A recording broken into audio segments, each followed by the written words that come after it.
Okay. I'm going to let everybody in All right. and we'll do, oh, you know what? I think you can do spotlight for everyone. Hey, good morning, everybody. Hey.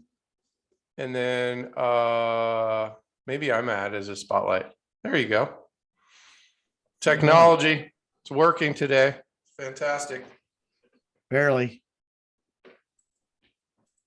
It's like they changed the format on here now. It's sort of weird. On Zoom? Well, yeah, just like the whole visual, like where the gallery is now, how I can see people and what's in here is it's odd, but that's okay. Really? We're here. We're rolling. Let's get Okay. right into it. So March is I think we have quickly approaching an end. I mean, it's almost a quarter of the way through this year. It's been absolutely bananas. I don't know about you guys, but I would argue to say that the last 12 months of this year, last 12 months have been busier than I have been in the last 20 years. It's amazing how much opportunity and how much stuff's out there right now. It just, if you guys aren't finding it and seeing it, it's just because you're not looking under the right rocks. That's all I got to say. Because it's absolutely bananas out there right now. Which I think what's cool about what we do, Eric, is that this can be done anywhere, right? I mean, we've got people in our mastermind groups and our partnership groups that live in different places but do deals in Texas, right? So living in New Jersey, doing deals in Texas, people living in Hawaii, doing deals in Texas, New Mexico. I mean, they're all over the place and they see the opportunity. And when we identify what a grandma house looks like and you go find it, it's really pretty cool, actually. So, I think for right now, this is going to be an interesting group today because they change for whatever reason. They wouldn't let me. Facebook's changed all their algorithms. First of all, I hate Facebook, so hopefully Facebook's not watching me right now. I'm going to shut this thing off, but it just they make it really like this is a private group. You guys all opted in to be part of this group. And when I try to communicate with you guys and say, hey, we're doing a office hours live, Facebook goes, why are you trying to communicate with your group? I go, because they're in the group. They want to be, I got to notify them. They think it's like some weird spamming or some baloney, but whatever. So you guys are in, the other ones can watch the replay. But yeah, cool. So I think the main update I want to go through, and then let's just get into Q&A. And if anybody has any general questions, we can jump into that too. But as we grow outside of this, what I would call the non-Texas market, right? We've done a lot of deals in Texas. A lot of people in this group are in Texas because that's. Hey Nick, before we get going, why do you like Texas so much? Or why do we like Texas so much? Well, is there a better place than Texas? Let's be honest. I don't make these rules up. What do you mean? Like, is there a better place? Well, there's a lot of reasons why. Well, first off, for seller financing, it's the largest state when it comes to seller financing. Okay. Almost 25% of all seller financing deals that are written every year come from the state of Texas. Well, Texas is a big damn state, so that makes sense, right? But you have other states that are really big that don't have. New York's a big state. It's not even on the radar. Why is that? Well, because New York, like Illinois and like California, they don't get it, right? They're all judicial states. We live in a non-judicial states, and I always make fun of it when they say, you always hear the slogan or saying, hey, don't mess with Texas. Well, I think they probably should say, don't mess with Texas lenders, right? Because Texas lenders and lenders and landlords do not get messed with in the state of Texas. So what you're saying is the reason you like Texas for what we do when we create mortgages, we find a house wholesale, typically, doesn't have to be perfectly wholesale. We sell it retail to a borrower that's not going to go get a traditional bank loan, right? And we create a note, and we like to create a first and second, do our thing, right? And the reason we like it is because the foreclosure laws are in our favor as the bank. That's true, but let's be honest. of all, let's just call it 1,000 notes that have been created in the state of Texas, probably plus or minus a few. I don't know You the exact- created 1,000 between the two of us. We created 1,000 notes in Texas, right? Well, even if you take all the stuff that everybody that's either directly or indirectly, the number of foreclosures is extremely low. It's probably 50 to 100 times lower than the national average. Well, why is that? It's not because Texas is a pro landlord or lender state. It's because we underwrite the buyer correctly. We vet the buyer. Vetting the buyer is way more important than the state that you're in. If you write a crappy deal with a crappy buyer, it doesn't matter if you're in Texas or Florida or Ohio. It makes no difference. So that's the whole point about, not to sell our digital product, the 495 digital product, but it's to sell the 495 digital product that we have, is because it shows you exactly how important that note creation is and all the underwriting that we do, because now it's a valuable asset. Here's an example. Nick and I, I'm not doing it. You're looking for a deal in Scottsdale, Arizona, and you found a seller through reaching out to a wholesaler that is going to sell you a property with 20,000 down, okay, at 2% interest on 600 grand or whatever. Came from Alejandro. I think he's on a call right now. Yeah. So how cool is that? Because now we know the value of that note that you're going to create with them, and then go recreate it on the other side. If you want to create a wrap, obviously that's creative financing. Now that's a little bit different. That's a little bit one-off situation. So let's just get back to the basics. At the end of the day, we don't give a crap where the deal comes from or how it's bought. At the end of the day, it can be bought with cash. It can be bought with seller financing. It can be bought on sub 2. It can be bought on a hard money, whatever. It makes no difference. Hard money wrap and then sell the first, which is what we teach, right? Yeah. Sell the first, keep the second, move on, go do the next deal, which is the whole point of the model. So I guess I think people just have been taught that they need to fix everything. I think that's the main thing I see when we speak and I talk to people. They go, how can you sell something that you didn't fix? I go, well, I don't know. Why don't you ask the buyer? Don't ask the seller, ask the buyer. Because the last time I checked, and we talk about this all the time, and I cannot make this enough. I can't make this enough make this point enough. It's all economics 101. It's supply versus demand. The amount of supply of seller financing properties that are available for consumption by a buyer relative to the number of buyers that need seller financing, it's an unfair fight. We will win every time because we have a commodity that's in such a high demand. And when I say high demand, I'm talking, if I say there's 1,000 buyers for every one seller financing property, you think that's pretty unbalanced, but it's probably greater than that, to be quite honest with you. It's probably greater than that. In fact, who we're just talking to, if they're on this call, raise your hand. When we were talking about, I know it was. I was talking to Brett yesterday, and he had talked to Trey. Remember, we had a meeting last week when we were in Tampa, and we were talking about this model, right? Yeah. To a guy that runs a family office, super high level dude. Yeah. And they was just trying to conceptually get his hands around what we're talking about here. So I didn't even tell you this yesterday. So I had a call with Brent, and we were going through the model, and he was trying to understand the model, putting in the numbers, trying to figure out why the deal didn't work. This guy does about 50 transactions a year. He's not a huge dude, but he's very lean. He makes $1 million a year doing his little business. It's fantastic. Yeah. And then he wants to convert from the wholesaling transactional model to note business. And we're working, showing him all this. So he said he talked to Trey yesterday, and Trey called, and remember we had the conversation. He goes, he had the Mexican restaurant, right? Remember the conversation we had about the Mexican restaurant, and he had two owners that didn't have, they owned the Mexican restaurant and they were cash business, all this. Well, he went back to those guys and he asked them about the house we were looking at. He goes, hey, I may have his house that is a rental property that he wants to convert into seller financing. And he goes, hey, I may have a house that I might be looking to sell seller financing. He goes, do you know anybody that might be interested in buying a house with seller financing, and I want $15,000 down. Do you know anybody?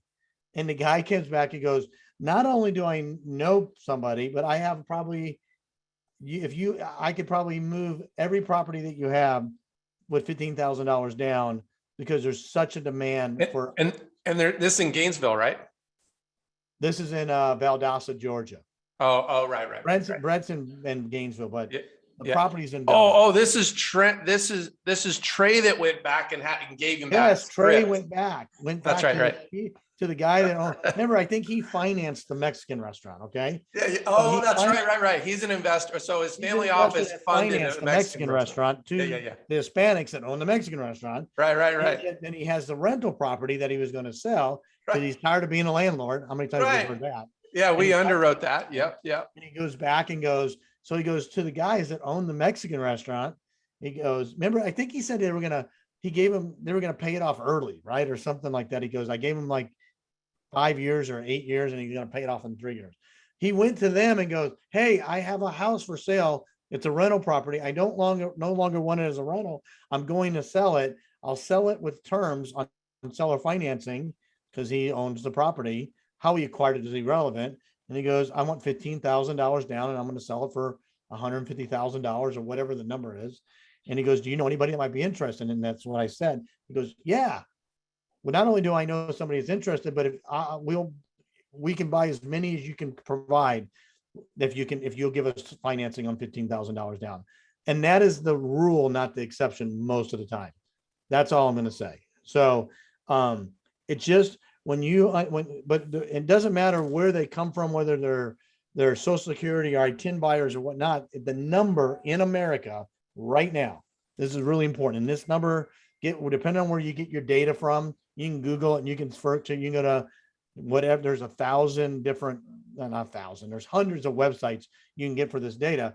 But then the number is somewhere between 55 and 70% of the general population in the United States that would want to purchase a home can't do so and can't qualify through traditional terms such as Chase, Wells Fargo, Bank of America, whoever. Okay. So think about this for a second, guys. When we talk about the demand and supply situation, if 55, say we go on the low side, say half of America that wants to buy a house can't go to get a loan. Okay. And only 5% of the properties that are available in seller financing. Do the math. I mean, you can't fall down and not make these deals happen. I'm telling you right now. We've been doing it a long enough time. That's why we teach it and do it. And the value in what we teach and do is we write a first and a second lien, sell the first, pay off the debt. So what Trey will do if he does this deal is he has a free and clear, his property's free and clear. He might just hold all of it. But let's just say that he wanted to go refinance that or had to go buy that property with hard money and he owed $100,000 on it. Well, then he might want to write that first and second so he could pay the first, sell it off, wipe out the debt and be left with the profit on the deal, which would be the second lien, which is what we talked about, plus whatever cash is left over. So there again, all this stuff is in the masterclass. Yep. A lot of the people on there already have that. If you haven't gone through the masterclass, you got to go through it because that breaks it down in a very specific deal by deal structure visually, and you can see exactly what's transpiring. It's easy for me to sit there and talk about it because we've literally done it hundreds and hundreds of times. But if you've never done this type of transaction before, you really need to go and look at how to create it so that when you get to that point, because where Eric and I come in a value is that when you get to that point, we don't care how you find the deal, right? We don't care how you fund the deal. Okay. We don't care who you sell the deal to. But once you get to that point, that's where the value of this group and what we do comes into play because it's all in the underwriting of the borrower, creating the note, servicing the note, all of that stuff. That's where, we talk about this. It's a $25 billion a year market. That's how much money is written every year with seller financing, $25 billion with the B. Okay. We write a small part of that. We don't write anywhere close to 25 billion, but 25 billion is not a small number. I would say of that 25 billion, because we know, how do we know this, Eric? Because we look at these notes to buy all the time, because we're note buyers. One of the reasons why we teach and show you how to do this, because we are the first one that's going to raise their hand and say, if you do what we ask you to do, and you follow the protocol, guess who your first buyer is going to be on the note? It's us. Yeah. It's us. And the reason why we do it is because that $25 billion, I'd say well over 90% of that paper, maybe 95% of it, is incorrectly written. I'm not saying it's illegal or it's wrong. They just didn't do something that makes it what I would call a, grade A paper, a paper. We talk about like in multifamily, and I want to get off on a tangent. We talk about different classes of property, right? You got an A class, B class, C class, D class, whatever. Well, notes are no different. And what I mean by that is how well that you do when you do the due diligence on the buyer and you underwrite that file is the most important part, or it's probably the most important part when you go to sell the note. Because here's the thing, it's not a problem until it's a problem, right? So it's okay if you can write the damn contract on a napkin and have the guy give you $100 bills every month and you'll be just fine. But what happens when he stops paying you? You don't have anything to prove it what it is. That's where the problem is. That's why the documentation, and that's why the back end of this is so critical, because I think we talked about it on a call or two ago. I don't remember where we said it, but the national average for performing notes to be purchased on the market today is somewhere around 83, 84% of value. So let's just talk about that for a second, because this is why where the modeling comes into play. If the face value of the note is $100,000, okay, the national average is about 83, 84%. There's a lot of that. So that means if $100,000 note, you're going to get $83,000 to $84,000 cash value.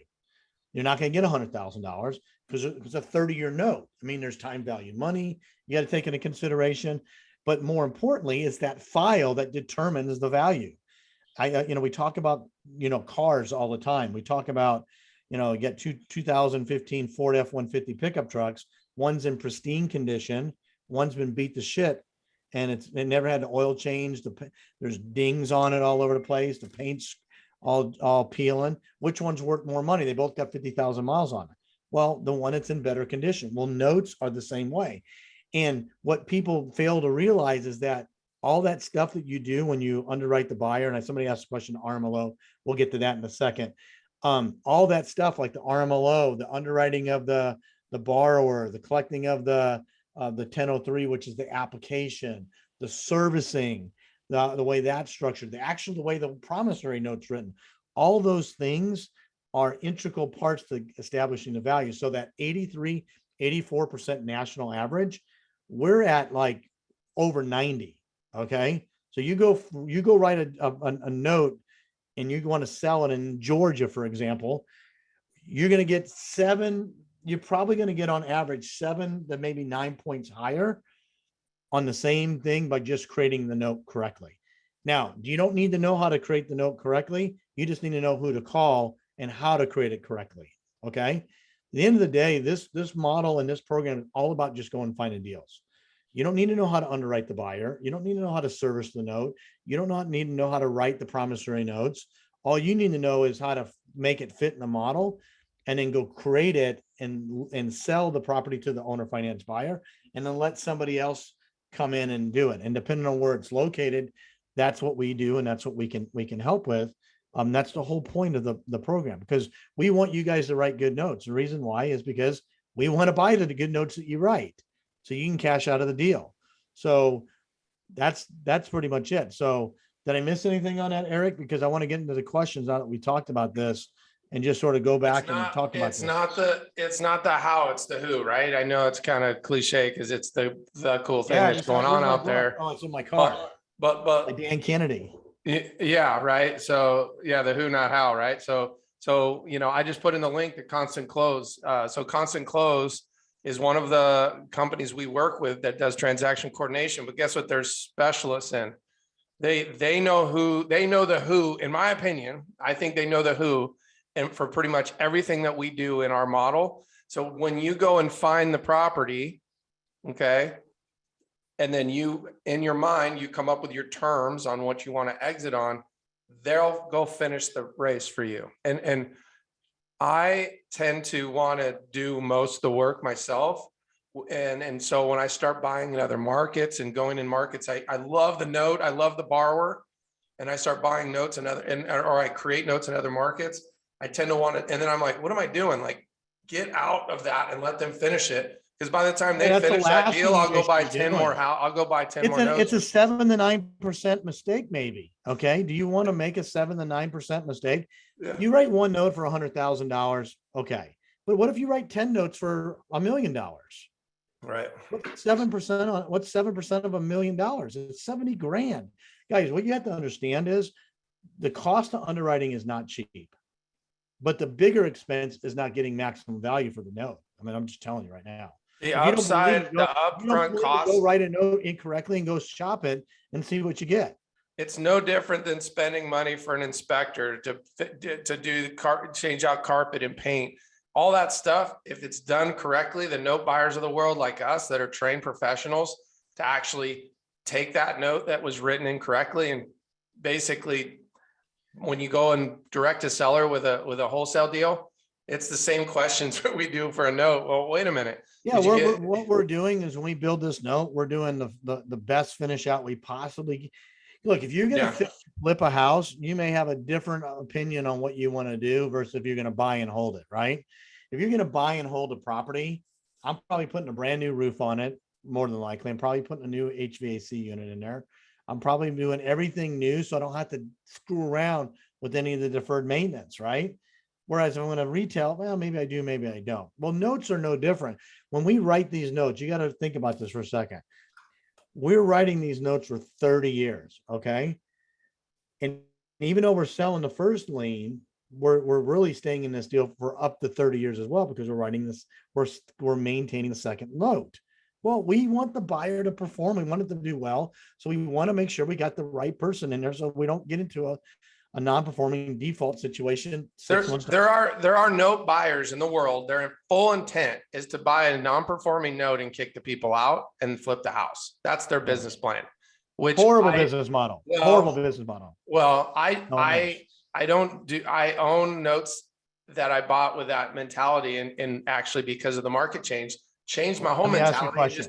Let me ask you a comment. So let's take give me this since you brought it up. You're talking about like $6 million mistake. Why are you yelling at me? You're always yelling at me.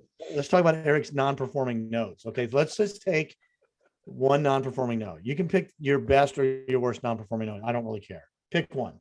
How much time do you spend on that non-performing? That's either you or somebody on your team. Give me a ballpark. So I bought a non-performing note. You can lie and say it's only half as bad as it is. First of all, I have a full-time employee for that. It's okay. Full-time employee. It's a freaking nightmare. Okay, so what I'm trying to get at is just give me an answer. Stop beating around the bush here. I don't know. It's too much.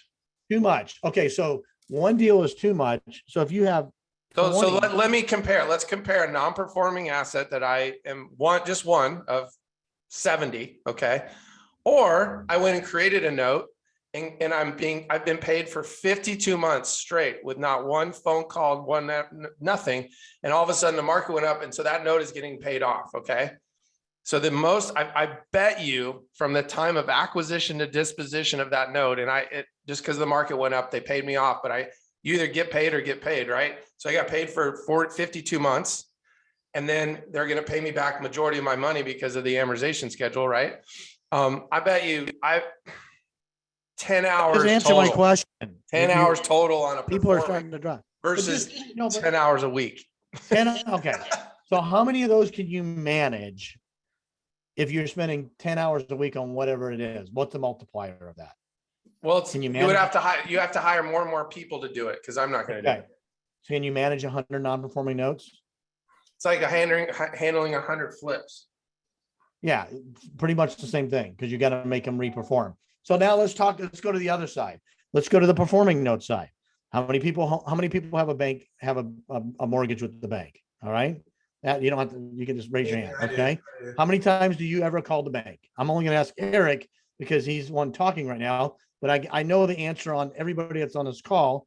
I know it's the same damn answer. Eric, Never. how many times do you call the bank? Never. Ever. I just paid off my home mortgage after 20 something years, 21 years. Never, ever, ever called the bank for anything except when I asked them for the payoff. What's my payoff? You know, I don't, why would I call the The bank? title company did that. Yeah, well, I had to get an idea, but the point is, I don't ever call the bank. And if you are the bank, no one's going to call you. That's the whole point of what we're talking about. So if you're the bank and no one calls you because you are the bank, how many notes can you manage if they're performing? Pick a number. Thousands. Yeah, I wonder what the ratio of employee, let's say Chase Bank, right? Or one of the servicers.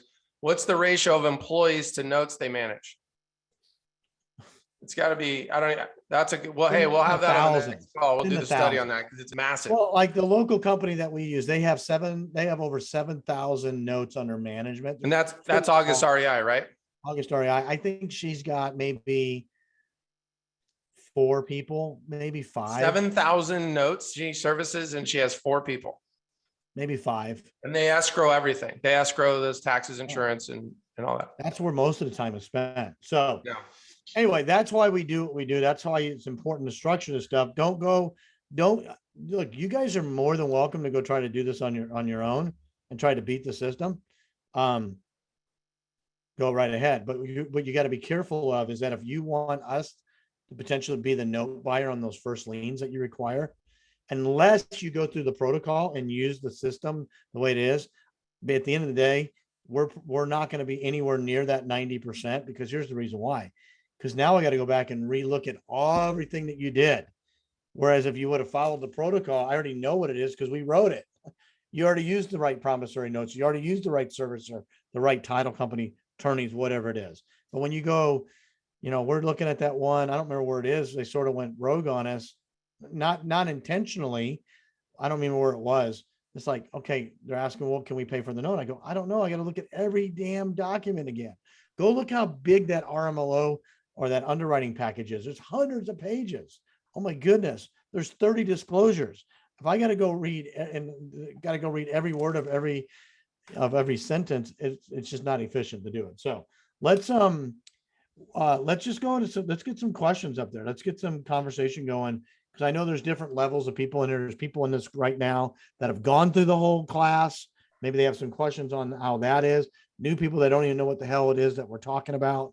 I put in the chat, creativedealmaker.com/training. That's where you guys can get our digital product. At least what we do is we really emphasize. That's a good one. Oh, good. So Gary, hold on. We really emphasize people just spend a few $100 and at least go through the basics so you understand, you can get in the vault and at least know what to do when you're whatever. reading it. They do. They don't. It's like, if you want to get in the business, you want to make money and you want to be efficient at doing it, then do that. If you just want to learn and listen, see what we got, that's cool too. So Gary Perot says, do you buy notes too, or just create them? Well, we just talked about, so yeah. Well, so we create the notes so we can keep them. We also help people create notes so we can buy them. I buy notes as a note school student. Interesting. I'd like to ask Gary this question. Gary, raise your hand. I can't see it, and I'll call you. And I want to ask you some questions about buying notes, because it's important. Because if you're going to sell notes, you need to know how people think when they go to buy notes. So Gary, if you're there, raise your hand so we can unmute you. Oh, there he is. Let me pin him and okay, continue. Gary, go ahead and unmute yourself if you can. Let me see. Can you hear me? Hey, what's up, man? How are you? I'm doing well. Love your show. I avoided it for a long time because I thought it was for beginners. And when I said, I'm just going to listen to this, I was blown away. You guys are great content. Eric and I have this conversation all the time. I think it's actually it's more of advanced, but you have to start somewhere. And I think it's important to understand the structure. So if you come from the note world, right? See, most of the people that are listening, or what I would call probably come from the real estate world, right? They come from the Right. world of doing Which deals. I did too. It got into the note world. Yeah. So whereas not many people from the note side of it go the other direction because they already got the money. You deal Yep. with a lot of doctors, lawyers, professionals. Oops, let's see that. I think I just. Oh, there it goes. Came back. I moved my computer and the thing came on. So tell me a little bit about. So you've looked at notes. You looked at notes to buy. Is that what you do? Is that what you do right now, Gary? Mostly, yeah. I'm actually calling people who are creating notes. I find people who are selling properties, and I contact them and I say, "Hey, you want to sell some of your notes?" And I usually try to buy a partial. Yeah. So this is great because I love to hear how this all goes down because you're a sophisticated note buyer, I'm sure. Because if you bring up the word note school, know exactly what that means. But so let me ask you a question. And how many out of 100 people that you call they'll see if they'll sell you the note, because all these people on this call are going to be note buyer, are going to be note sellers at some point in time. You could be a note buyer for them. You could be competing against us to buy the note. So that's fine. That's all good. I'm all for a free enterprise. Of those 100 people that you call, how many of those people do you call have correctly underwritten the deal? Well, I don't get into that conversation with most of them. So of the 100 people, why is that? Why don't, because they don't want to sell their note, or? Yeah, a lot of people don't want to sell their notes, and I just want to keep them. And then I explain to them that, you know what, if you like the guy who's selling land and he's marking it up 100%, right? He's doubling the price, and then he wants to hold it because he created that value. And I say, yeah, but you know what, it's not like the lottery where you can't go and win it again. You can go get another deal, you can get another lottery next week, and if you sell that note to me at a discount, you maybe just made $30,000 in a week. What's wrong with that picture? He goes, oh my gosh. Yeah. But as far as your question is great, I would say about 30% of the people that actually get engaged with me and are interested in selling a note are doing a reasonable job. Not a perfect job, but most people, they don't get enough down payment. They don't have it professionally serviced. There's all kinds of problems. But from a note buyer's perspective, how important is the interest rate on the note that you're buying to create the yield?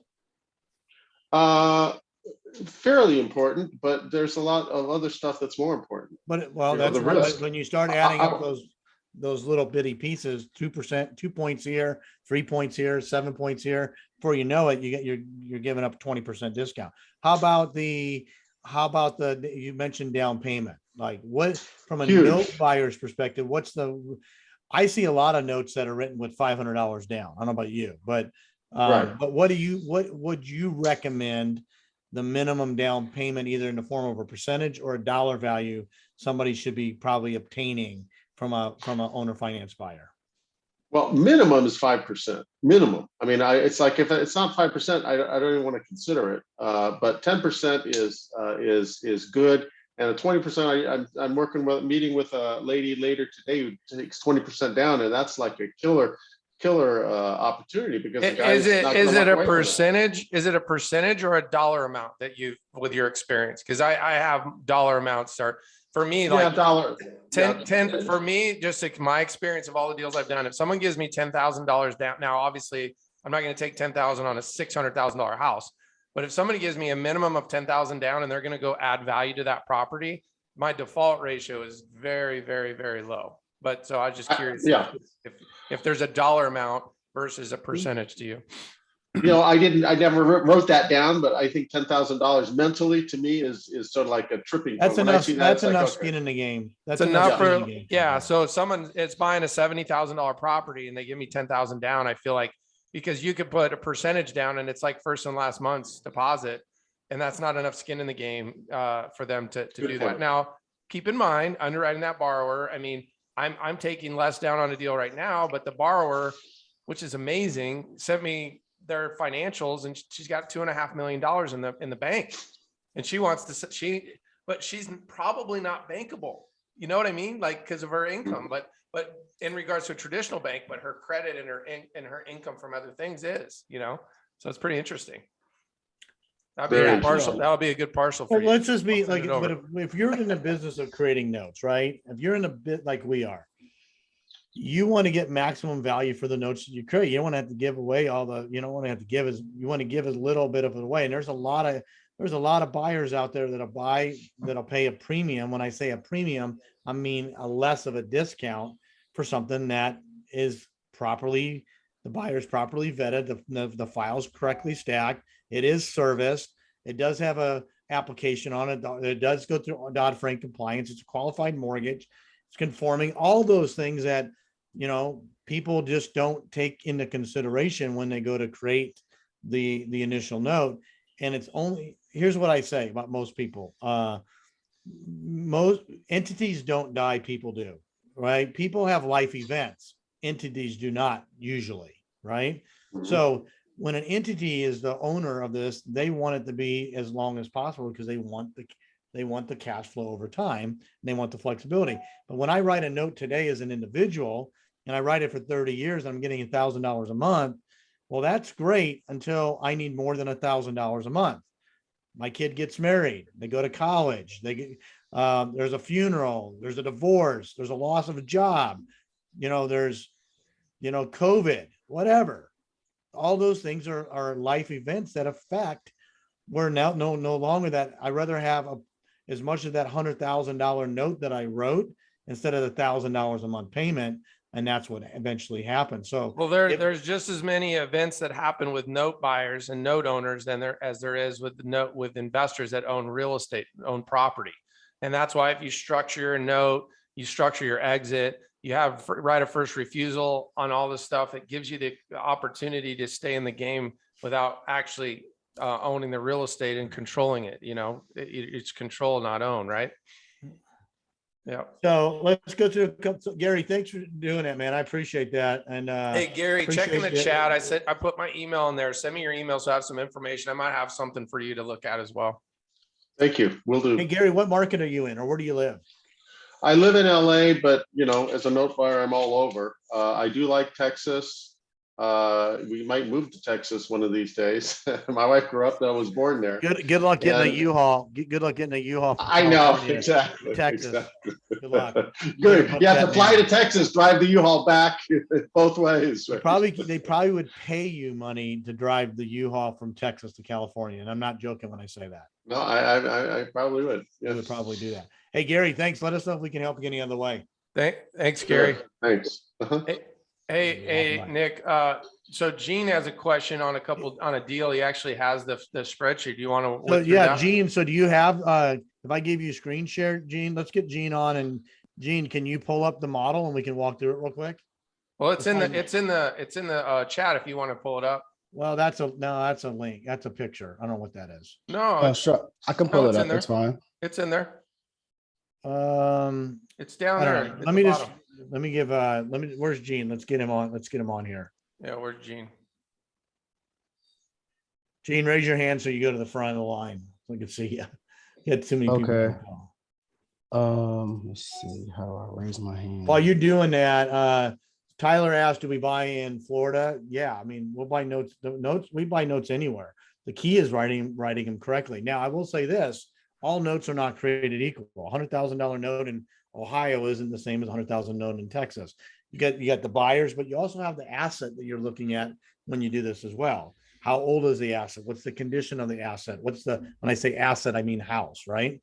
So those are all factors that go in there into doing it. So that's why if you look at that model, it'll say somewhere between, I think it's like 88 to 93 or 85 to 93%, because that's the reason why, because with some markets we just don't know.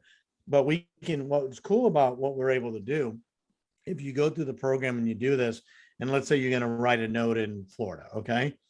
And you find a buyer, we send the buyer into underwriting, or you send them to underwriting, they come in and then you get it's like, think about it when you go to the bank. What do they say? Fill out an application and we'll get back to you and let you know if you're approved or not.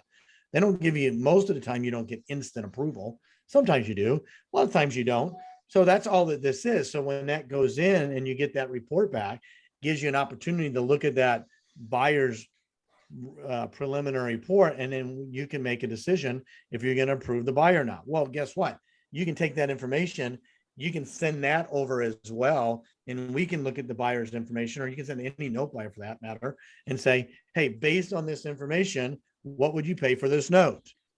And we can actually get you an answer back on what we would pay for that note before you even actually approve the buyer. Make sense? Yep. Okay. Yep. One of the things. But if you go a different path and we don't have the infrastructure put in place to do that, then I can't manage 55 different platforms and systems. I have a hard enough time managing the one. Where do they Or want, two that where we do you have. want them? If they want to submit a note to us, where do they submit it? What's it? Is it? So we're actually, the site is being built out right now, and on the next call, we'll probably go through it.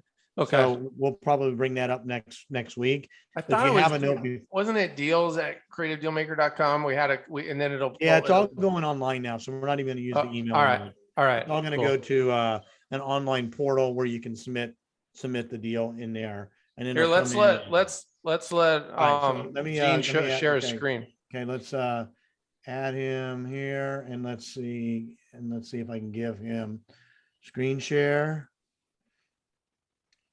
All right, Gene, roll, man. If you should be able to share your screen now. Okay, can you guys see this? I can. Yeah. All right, super. Okay, so this property is already fully renovated. Did you buy it that way, or did you do it yourself? No, I bought it sub 2 and then I renovated it. Nice. Okay, perfect. This will be good. All right, so let me move this here. So, okay, So is just in is that case you're St. new on the call, Petersburg? sub 2 is you're taking over an existing mortgage, just in case you've never heard of that before.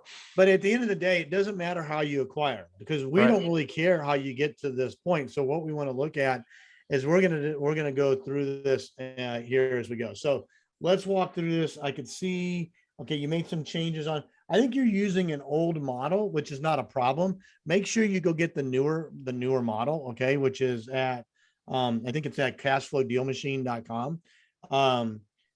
Scroll down on this a little bit. I could tell you real quick by looking at the bottom. Let me just see. Oh, maybe you just change some stuff around. Yeah, so put in that thing. I think it's under cash flow. I'll just put it in here real quick. I just did it. Cashflowdealmachine.com. That should be the link to get you to the download for the most up-to-date version of the model. And we'll probably have another revision coming out in a week or two, just some new fields and stuff. All right, so cool. So this is in St. Petersburg, Florida. Is that where this is? No, this was in Petersburg, Virginia. This one's in Petersburg, Virginia. Virginia. Okay, great. All right, super. So let's just run through these numbers real quick. So you acquired it for 150. Is that the underlying debt? Did you have to put any money down on it or anything? Any cash into this? So the underlying debt was 140 and I gave 10K to the seller. All right, so you that's just how rolled it all up into acquisition price. Cool. Yeah. All right, super. So let's now you have a rehab estimate of 40 in here. Are you actually going to put 40 into this house? No, I actually put in 52.1, which is here. Okay, so you put, okay, so let's make sure. So just because I don't know where the numbers came from in here, just change that yellow prehab, the 52 in there, just to Put it make right sure here? it's calculating right. Okay. Okay. Because I don't know, because you got a number in the gray, and we should never have numbers in the gray unless it Yeah. added it as a change order, but you didn't. So we're good there. I know it'll be fine now.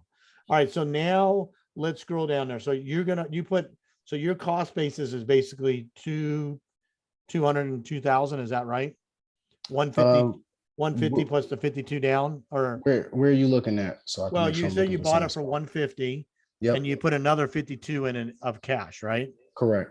So you're all in it right now between cash, hard money, underlying debt, about 202, right? Yeah. All right. So now let's go to this model. Okay. So you got $20,000 down. I think if it's moving ready and it's already been all done, I would make that a 10% number. Okay. So Okay. I would make that I'd probably make that 25,000. Okay. Okay. Because if they're not doing any of the work, if it was grandma's house, you might be able to get a little less than that. Honestly, could you get more than that? I don't know. We'd want to model this out ahead of time. So let's just go down here and see what we're dealing with here. So And right now- grandma's house is a house that's totally habitable, clean, kind of livable, but we're not talking down to the studs type rehab. We're talking livable, and someone could go add their own rehab to the property. I'm glad you brought that up because that's the exact reason why I want to hop on here, because I have one that I fully renovated, and then this one, which is exactly what you said, grandma's house, where I didn't touch it yet. So I just Yes. want to make sure I'm doing this right. So wait, real quick, how long did it take you to renovate that property from when you acquired it till where you're at today? About 60 days. 60. All right, Okay, so that's go back up. So go back up to your model. Okay. Okay, because this may not be the exit for you on this deal. This might have to be a retail deal. So Okay. you need to change your home acquisition, your project dates. So I would use 60 if you're not doing any rehab. If you're doing rehab, take 60 plus your rehab, and that should be your start and your completion date, because the home sale date is out the door. Okay. Okay. So we use 60 when we're doing grandma's houses. It's usually 45, but let's just say you can't move it. So this probably needs to be closer to 120 days, my opinion. Okay. That's close enough. All right. So now what's a little tricky on this model, since you're using a sort of hybrid, this is not the right model for this. We have a different one for it. Actually, you could have used the sub 2 master coming soon would be a better illustration, but we're just going to go through this and just see where we are on this. Okay. So right now, and I know you bought it subject to, and you're basically going to probably arbitrage this, I'm guessing, but let's assume that that wasn't the option. Maybe you bought the sub 2 and they go, you know what, you can buy it sub 2, but you got to be out of it in 6 months. We have that all the time. So let's just go and see if this is even a first lien, second lien scenario. Go ahead, scroll down. So right now, you're at a negative cash position of about $20,000. If you were to sell the property, write a first note, pay off all the debt with the proceeds of the first. Okay.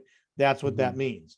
Now, the question is, would you invest $20,000 for a $41,000 note? Probably not, even though that's probably a good return. We see a lot better deals in this. So now you've already done this work and you already done it. So the question is, are those the right numbers? What if you were able to get $275,000 and $35,000 for this house?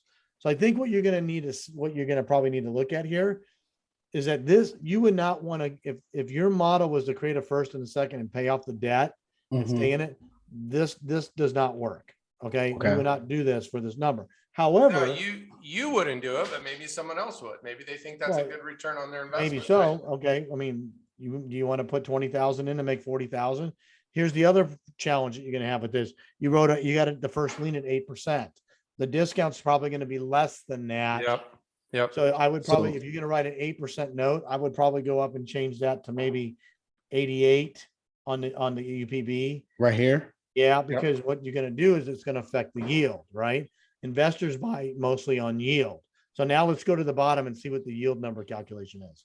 See, now when you did it, it just went to 10%. See that first lien yield return right there, that green box, the 10 right here. Yeah. So that reason why it's in there is just for this reason. What's it say right there? In the judicial investor return, they want it to be about 11% or higher. Non-judicial return investor needs to be greater than 10%. How do I know that? Because we do. So these are the mistakes that people make unknown, and they're not bad mistakes. All it does is just affect how much profit you can make on these deals. So when I'm looking they'll go back up to rent versus is what the note is. So we don't have a rent value in here. He It's came right here. up with it, so we're assuming that's accurate. 1,800. So would someone pay $200 a month more to own? And the answer is probably yes. So that's where your math is, right? Yeah. So let's go back down here. So let's just go play with this number. Okay. Let's go change that from 8 to 8.5%. Okay. Just change the rate from 8 to 8.5%. Okay. Let's see what happens to the industrial yield. Goes up a 0.5 point. Okay. It's almost correlating right there. Right.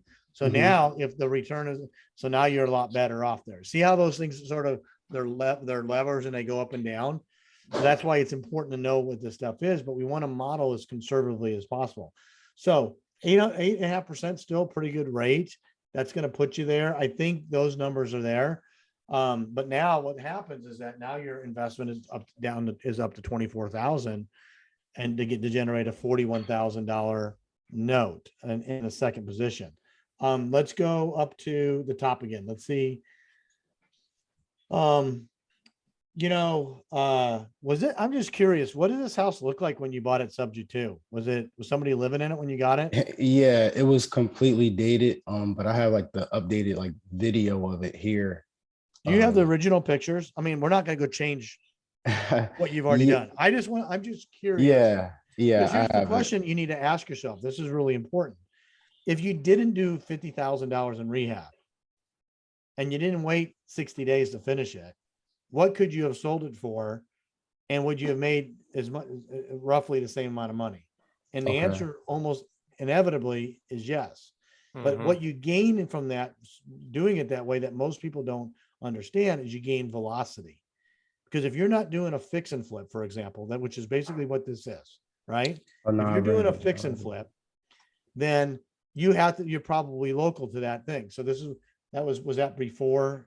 Yeah, that I got. Don't worry about it. My point is I that already you have that. just go do yourself, just do the exercise, create Mhm. another model, and pretend that you didn't do it. I mean, we could change it real quick in here. No, it's right here. I got one. That was the question. So this is All right. one I did not touch. I did not touch anything. All right, let's look at this real quick because I want to get to the last Yeah, couple yeah, of questions. course, We have a of hard course. stop in 5 minutes, but it shouldn't take us that long to do this. So no rehab on this one at all? Nope. So Here's the you're pictures acquiring of it if you want to see it. Okay. Where's this property located? This is in Hopewell, Virginia as well. Virginia, okay. And this is grandma's house. Exactly grandma's house. This is Okay. exactly grandma's house. Yeah. Is there flooring in the kitchen or what was that? Yeah, That Yeah, one? this- it's hard. It's like a, Like a tile. yeah, it's like a Oh, old- okay. I old see it looking now like tile. a slate. Yeah. Gotcha. Yeah. Okay. Horrible. Go Man, back to that's the model real beautiful. What do quick. you mean? That's beautiful. What are you talking about? It's fantastic. Okay. Sale. Did you buy this on terms too? No, this was cash. All right. So you bought it for 125. It's probably Okay. too high. Probably too high, but yeah. Well, let's just see how high you bought it. Now, let's go down to the bottom. The orange will tell us the answer. So here again, you're not another 22,000 in this, and your net value on this is only 9,800 total between cash and note. The investor first lien is 9.78 on that price point. I think you're probably closer to at least 9.5. I would change the first lien dollar. Let's go up to rent. Let's look at what the estimated rent would be for that property. 1250. So to find the rent, I actually got this information from a property manager in the area. They told me what it rents for. Okay. Okay. So would someone pay an extra couple hundred, let's say 1,500 all in? It's like $40 different. So Mhm. the challenge is that this is probably just from what I can see, you probably paid too much for this, and that doesn't mean you're going to lose money. It just made this model might not work. Okay. Okay. So what you could do to solve for this is you would just keep changing the sales price till you got to the orange number that you're looking for. So this 22,199 negative, if you wanted to be zero, then you're gonna have to adjust. Well, first of all, the down payment's way too low. That's going to Okay. affect you there. So this should be about 16,000. You might only be able to get 15 for it. Just put 15 in there. That'll 15 probably. is a good enough because when you don't fix things, you can't take all of their cash because Yeah. they're going to need it to do some work, right? Okay. So, but So what to do 15,000 now? Go down. Now It's go not down. much. It's going to make it now. It made a $7,000 difference. Now change your interest rate to 8.95 on the first. Okay, I think you get 9.5, but I don't know what usury laws are. Now, what does that change it to? 15. No, yeah. Well, it should. Yeah, because the yield went up. Okay, so now, so you don't have a lot of other options there. Go back up to the top. I think the sale on the notes probably right. So now that's where you are on this. So the idea is to do the model before you buy, right? So if this is what you were looking at, scroll down. Well, I haven't closed yet. Oh, perfect. Let's go down and So, you but maybe go up to 1,500 on the payment. well, you got to be careful when you make the adjustment because you still got to be in line with what the market will bear. Right. Plus, you don't want to affect the sales price too much because a note buyer is going to come in and look and see. You can't write a $150,000 note on a $120,000 property. Right. Okay, you can do that, but anybody that's going to look at the overall package is going to do a BPO, like a broker price opinion, or do some type of an appraisal, and they're going to say, well, it's not worth that. So I'm going to have to change the value and change the discount to meet it. So, well, here's the answer. The sale, it's the variable here is the sales price. I mean, I'm sorry, the acquisition price. Oh, Okay. yeah. So drop So that you're down. gonna, so you change that down to like 105,000. Now, I'm not saying you're gonna be able to buy it for 105, but let's just take a look. Okay, now scroll down. Now you're at a plus $5,000 cash plus a $25,000 second lien. Now that's a deal. See how that changed everything on there? So this number here needs to Well, be that's positive. probably that. Yeah, the reason it's red, it turns green when it's over 10,000, when it's, Mhm. but it stays red if it's under 10, but 5,000 net cash and a $210 a month payment on a $25,000 second would be a good deal. Like you would do So that. in our, so this is what we call cash now, cash flow, cash later. Okay, cash Yep. now, $5,500 when you finish up the sale of the property to your buyer. Cash flow, which is going to be the $210 a month, right? Cash later is in this projection, they pay off the note in 10 years. They call the bank. Who's the bank? You're the bank, and they're going to ask for what the payoff is, and you're going to tell them the payoff is $22,905. You get another check for that amount. Okay. So one question that I had. So basically, this is what I sell the note for here, the 108, right? That's the net out the door value. Yes. So Right, note but- value is really 120, but with the Mhm. discounts and the location and the price point, that's the cash value today. Okay. Okay. So because it's non-seasoned, it's at an 8.9% rate instead of Mhm. 9.5 or 10. Those are the factors that We- ultimately decide. And this is Yeah. what's Now, used to pay off we hard might get money. more, we might get 2 points more than that, but we want to model it conservatively. So you don't make it, you don't want to model it best case scenario. You want to model Okay. worst case scenario. Maybe we get lucky and we get $20,000 down, right? Maybe Mhm. we get an extra sell it for 170. Maybe we're able to get 91% of that. We don't know any of that because we haven't sold it yet and underwritten the buyer. All we can Right. do is put the numbers in there for the best scenario. So Got it. hope that helps out. So No, I yeah, I would appreciate it. say if I'm doing this deal, I want that cash number to be at least plus $2,000. Because remember, the less cash you take, the bigger your note is. So right here. Yeah. So Okay. you can probably go change that sale price, the acquisition Go price. back up to like 110 now. Yeah, maybe 108, 110, somewhere in there. Okay, now go down. Now you're only going to get $300 cash, but your profit on this deal is a $25,000 second note Yep. at 9.5%. That means you're going to get $210 a month cash flow for up to 30 years. Plus, if it sells off early, it pays off early, you get the future payoff. And you're I mean, gonna how many get of a those do you right, have? and you're gonna get a right of first refusal on the buy this property back. You're gonna create documents in order to do that. So you're just, your goal, like how many rental properties out there do you put 25% down to get $200 a month? I mean, that's Right. the model, right? The Burr model is very similar to this, but you have debt that you owe and you get the same monthly cash flow. So it's amortization is your appreciation in this model, right? All right, Got it. one last question, because we got to get on this other call and ask Tyler's question. Do you guys put balloons or 10-year balloons on this? I never put a balloon on anything. When you're First of all, doing you're not- owner occupant, when you can't do owner balloon- occ, you don't do Can't balloons. balloon anyway any longer. But there's no point in putting a balloon on it. We'll just go ahead and we're gonna just put it on a straight rate and term. Because that's what we want to be very careful on how we write notes to buyers, because we want to make sure that it's qualified, it's conforming, it's a bunch of that stuff. We want to do it just like the banks do. Banks don't write balloons on on owner occ stuff. We theoretically could do an arm, but there's really, we want to put the buyer in a position to be successful and succeed and keep the property. They're going to probably take care of that on their own anyway. Real quick, there was one question on seasoning. So when you follow our protocols and our guidelines, hold on a second. I just want to put here. When you follow our protocols and guidelines that we put in the system on how to create a note and and how you underwrite that borrower and that buyer, the seasoning is not that important, because when the note buyer looks at that, you have a super clean note, and the borrower, We just had the Well, discussion. the seasoning is important, but it's already taken into consideration. That's why That's where that's why you're getting comes from. 90% instead of 95. Yeah. So last thing, and then we really got to go. You could hold this note for maybe a year and have it perform, and maybe you get an extra 4 or 5 points that you don't have to discount. The caveat that is, if the buyer isn't perfect in their performance, it could backfire on you and you might only get 88% on the note, right? Because there's a big difference between performing and non-performing and reperforming. So, we want to just model it conservatively, get in, get out, and go do it again.